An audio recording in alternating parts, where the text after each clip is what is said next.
The views and opinions expressed in this podcast by the hosts and guests may or may not necessarily reflect the views and opinions of Miami University. This is Reframe, the podcast from the College of Education, Health, and Society on the campus of Miami University in Oxford, Ohio. It's been called a crisis, and for many school districts around the nation, a critical shortage of teachers is continuing to impact entire communities. Public schools have historically struggled to find certain kinds of teachers, like special education teachers, even math and science teachers. But today, the problem goes beyond anything we've faced in the past, and many schools are now struggling to find elementary school teachers. And this is the kind of problem that can affect everyone, because a lack of good K-12 teachers not only affects the cognitive growth and academic futures of individual students, it can also threaten economic and business development for decades, which is the kind of problem that can put entire societies at risk. And if something doesn't change soon, it's only going to get worse. Today on the podcast, we'll hear more about this issue from Jason Lane. He's the Dean of Miami University's College of Education, Health, and Society. One of the biggest crises facing this country right now is a teacher shortage. We know that there are more and more teachers who are leaving the field for a variety of reasons. A lot of it has to do with COVID, and a lot of it has to do with the politics around education, but folks are getting burnt out. At the same time, we're seeing fewer folks come into education. And so this is setting up for a real crisis in the country, and the fact that we're not going to be producing enough teachers to be able to replace those who are leaving the field. We'll hear more from Dean Lane, and we'll hear about this issue from a public school perspective, as well as from a few of the high school students who are among the first cohort of aspiring young educators to be a part of a new initiative called TEACh Cincinnati, which aims to address the teacher shortage while also increasing diversity among educators at the same time.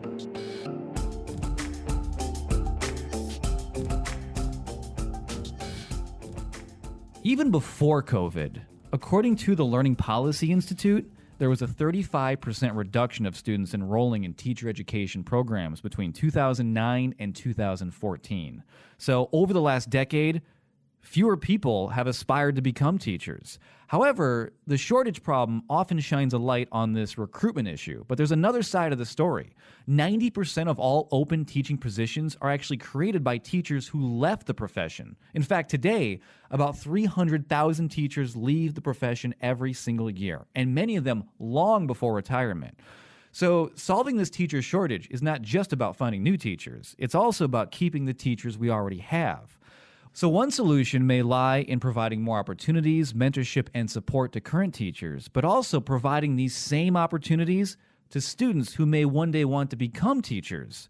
Another solution is to start engaging these same young students early, before college, in high school, and sometimes even in middle school. And here in Ohio, that is exactly what TEACh Cincinnati is designed to do. Dean Lane, thank you so much for being on the podcast to talk about the issue of the teacher shortage and its impacts. Can you talk a bit more about this issue and also about how TEACh Cincinnati plans to help and why a program like this is so important? Yeah, let me start with the why first. At the end of the day, right, if we don't have great teachers, we won't have great schools, and if we don't have great schools, we won't have great communities. And so part of our commitment to particularly Southwest Ohio is to work in partnership with our local school districts to ensure that we can reverse that shortage and identify new ways to bring new folks into teacher education and ultimately into the teaching profession. Right? Our goal is we want to recruit, retain, and retire teachers in the field. Part of that also is ensuring that we're reaching more diverse populations. We're not going to address this shortage by the traditional populations that have come into teacher education, and so we need to think more critically also about how to engage more diverse populations, particularly teachers who come from Black and brown communities, which is increasingly what our student profile looks like in Ohio as well. So why are we doing this particular initiative? What we really think is if we're going to address the teacher shortage, we have to lean into what we call grow your own programs. This is a program for us that is based upon more than a decade of work already in Cincinnati, where we are working hand in hand with teachers and principals in Cincinnati public schools and other institutions in Cincinnati to encourage students starting in junior high to think about teaching as a career path. We then mentor them during high school. We provide them with College Credit Plus courses so that they are transferring in already having completed some of the college credits. We then provide them an experience at Miami, wraparound mentoring opportunities to ensure that they are successful, because many of these students are first generation and haven't had experience in college. So we want them to come to Miami. We want them to be successful. We want them to graduate. We also want them to have experiences back in Cincinnati. So we've worked with CPS to ensure the students can do their field placements in Cincinnati, and part of that will be experiences with our urban cohort. So they'll have the opportunity to live in residency in the Over the Rhine neighborhood and work in CPS. And then CPS will prioritize them for hiring at the end of this program. And so we've got to start very early on in students' lives to ensure that they are interested in teaching and show them why teaching is a powerful profession, and then continue to mentor them and grow them throughout essentially 8 years, right, through high school, through college, to get them out to be a teacher. And beyond just the nuts and bolts of the program, could you talk about how dire these problems actually are? I mean, both the teacher shortage and also the lack of teachers of color as well. I mean, maybe even more of a problem than many people may realize. Right now, let me go back to January. In January, we saw a number of schools across the region shut down overnight. It wasn't because of snow day. It wasn't because of any other sort of scheduled intermission. It was simply they didn't have enough staff. There weren't enough teachers, permanent or substitute, to come to school to be able to hold school open. Mm-hmm. So Friday morning, all these parents get texts saying school's closed today. Well, it's because we don't have enough staff. Now, part of that was COVID.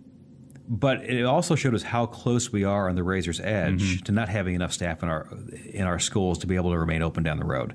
So the impact of this is twofold. I mean, one is just not having high-quality teachers in our classrooms will have a negative effect on learning of students. Right? We know that's a fact, right? When you have stability of teacher and a high-quality teacher in a classroom, you're going to have better learning outcomes for the students in that classroom. If you have teachers who aren't highly qualified or are rotating through in a way where you have 6 or 7 substitute teachers coming in a single day, not much learning takes place. Mm-hmm. On the other hand, what we also know is that from research, right, students from diverse backgrounds tend to do better when in their educational experience they also have teachers who look like them. Mm-hmm. And so part of what we need to be thinking about is not just how do we increase the number of folks coming into teacher education and becoming teachers, but also how do we diversify that pipeline to ensure that our teaching corps is reflective of the growing diverse demographic in Ohio.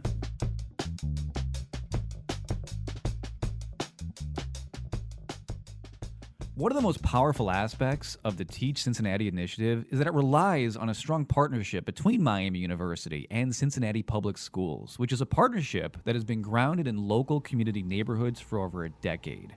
And here are just 2 of the dedicated professionals from Cincinnati Public Schools who are currently involved.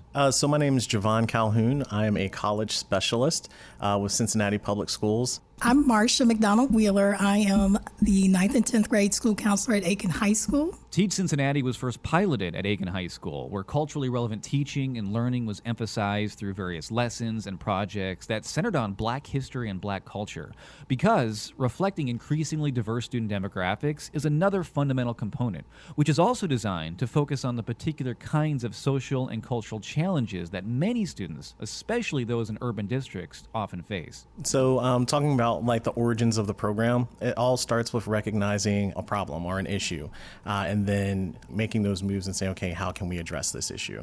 And so when you look at our district, which is almost 65, I think we're 62% African American. So when you're looking at instructors and the makeup in those buildings and you don't quite have that representation, it's going to be hard to have future instructors that look like the students that they're teaching or have similar backgrounds and can speak to some of that. And so when you have a student that's thinking about careers that they might aspire toward, already you're a little bit behind the 8 ball with that. So a program like this, where you're growing your own instructors, it allows you to have instructors that once upon a time walked the same halls in the buildings in which they're teaching, but as students. And so I think that that's kind of like the embedded advantage of having a pipeline like this. Yes. So throughout the program, the students have matured and learned. So at first they're just like, yeah, I want to be a teacher. I think I like this. But, as they've got embedded into the teaching curriculum and experiences, just giving, a quick shout out to a couple of our Miami professors, Dr. Brian and Dr. Rachel, for their mentoring and helping students with their activism has only made them excited about being in the teaching profession. So they're looking to be teachers that they've had, that have inspired them, and also teachers that maybe some of them, their friends said they've never had.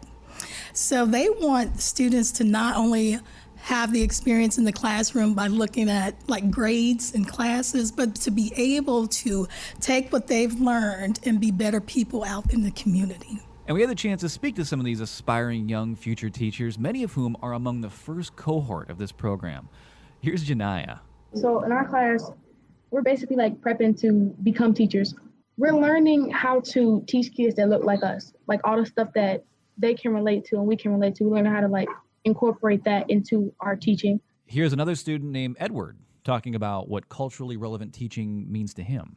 Culturally relevant teaching is teaching in a way that acknowledges your students' culture. It lets them know more about themselves, lets them relate to the world around them, and makes everything way easier to comprehend. Do you feel like it's helped you connect to school more or learn better or just enjoy the process more? Yes, it has. Every time I'm in history class, I'm like, that's not how that happened. You're missing a little something there. And I get to correct my teacher in front of the whole class, which is hilarious. So what kind of teacher do you want to be? Oh, I want to be a music teacher. A music teacher. Because music is something that we can all understand. Mm-hmm. You don't get confused about notes on a page. Like, everyone can read it, and it's like very therapeutic for a lot of people. And that's what makes me today. It's the most important part of who I am. So what are some of the things you're learning about in this class or the experiences you've had so far in this program about what kind of teacher you might want to be one day or the kind of relationships that you might want to build with your students in the future? I want to understand my students. I do want to understand where they're coming from. I want to talk to them. I want to be someone that they can depend on because that's what I wish I had when I was younger. I want to be the person that I wish I had when I was younger. Some of the other students talked about some of the negative experiences they've had with some teachers who weren't able to connect with them very well or who didn't have a lot of culturally relevant teaching strategies to employ. Here's Tariana. Recently I had a teacher and I felt like she wasn't a bad teacher at all, but I felt like the way that she did teach, she was trying to be something that she wasn't. She was trying to relate to us kids. So she would try to act like us and talk like us and like using our slang, stuff like that. And while, like I said, she was a good teacher, it just made me feel uncomfortable because like I knew that's not who she was because sometimes she wouldn't even act like that. So I felt like it didn't, like I understand her trying to relate, but there's other ways that you could have went about it. And I feel like it made me uncomfortable. So why do you think we need more Black teachers or teachers of color, more diversity in the teaching profession? Because I feel like it's easier to relate. Like coming to a school, you're already scared it's your first day, and then like whenever I see somebody of my color, it's easier. I feel like I easier connect to them. What kind of teacher do you want to be, or why does teaching sound like a career that you want to have? Because whenever I was in elementary, I feel like there were a lot of kids that were named the bad kids, and they weren't. They just needed time. And I didn't like that, so I felt like that's something I could change. Other students talked about some of the more positive experiences they've had with teachers who were able to connect with them and to relate to them. Here's Diego. Personally, I haven't had too many cultural relevant teachers outside of me being in like one teacher in elementary and maybe two in high school. So the way they've helped me, like one of my favorite teachers was a Black teacher. To us, he never lied to us, and he taught us the real stuff in life. He also gave us tools to help us inside and outside the classroom. Do you have any examples of like some of the things that he didn't lie to you about, or some of the things he was honest and truthful with you about? Just growing up in neighborhoods that we grow up in, and just the stuff that we do, where he came from, how he stuck through college, and how he stuck through getting to where he's at today to teach us. So why do you want to be a teacher? Why do I want to be a teacher? Because students, it's like you got a classroom full of 20 to 30 students. how great will they become in the future is the question. And what can you put in them to make them want to become more than maybe like a judge or something? Like, what can you do to help the community grow? I think what certainly isn't lost on me is like getting to see the transformation in the students. So they start upon this path. They have these unique experiences. They go home, they tell their parents about it, and their parents are like, "You did what?" Like, you know what I mean? Like, so, and so all that time, it's building, kind of like building up this sense in the student that like, this is a big deal. This is unique. All the while seeing that like they're comfortable in that space because they've got what it takes to be successful at that endeavor. So it's great when the students see that and they feel that internally, and they go out and they do things, and then their peers, they see it. So students in the grades below them, they're looking up to some of the students who are going off to campus and doing things. It's like, oh, it's not quite my time yet, but next year I'll be doing this, or I'll be leading this class, or I'll go off to the elementary school and do the read-in, or all these unique experiences. And so it's something that they can look forward to. And so all of it works to kind of lead into like that next grade level and that next grade level or that next cohort. Absolutely.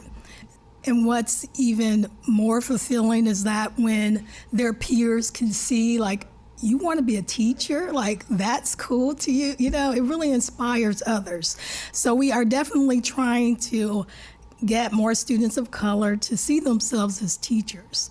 So when they see that their peers are going to college for education intentionally, like, this is what I want to do, it definitely inspires others, and they enjoy talking to the students. And we're excited, and we want to have those mirrors and windows that kids can see, like, I can be a teacher. It's not impossible.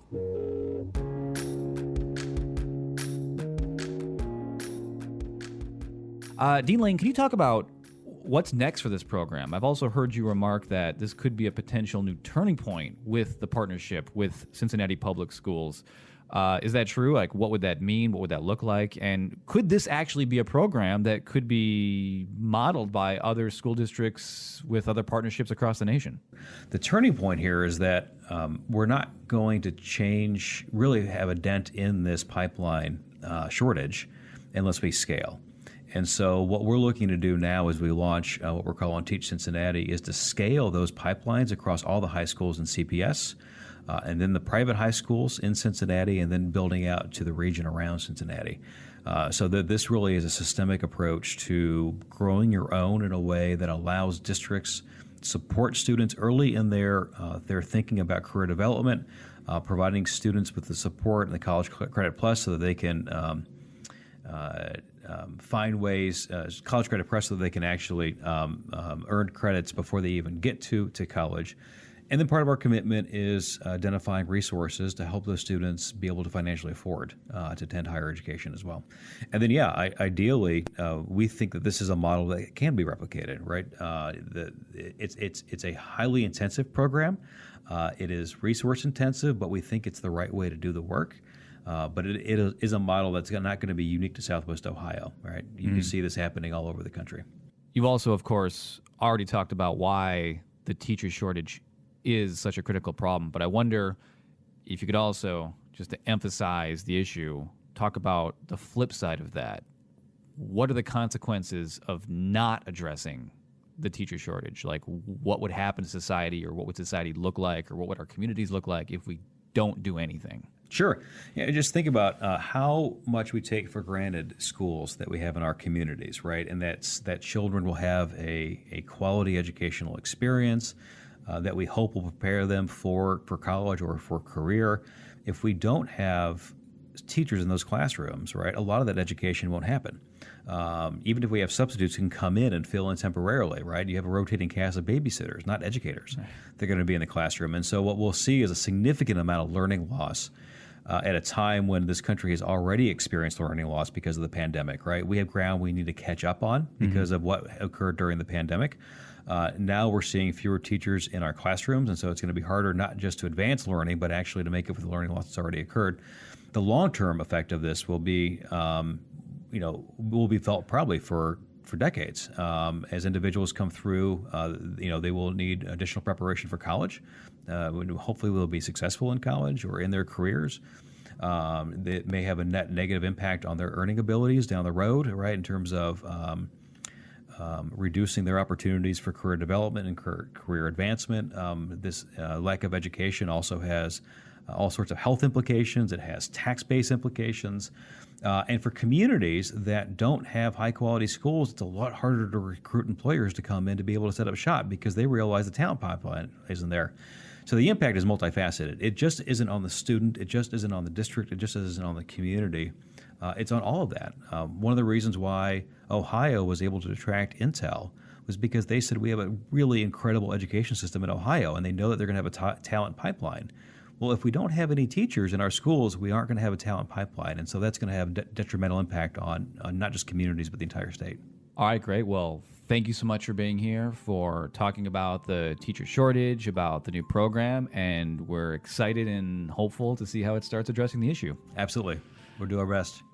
Jason Lane is the Dean of Miami University's College of Education, Health and Society. And we want to thank Javon Calhoun and Marcia McDonald-Wheeler for their participation, as well as the students from Aiken High School.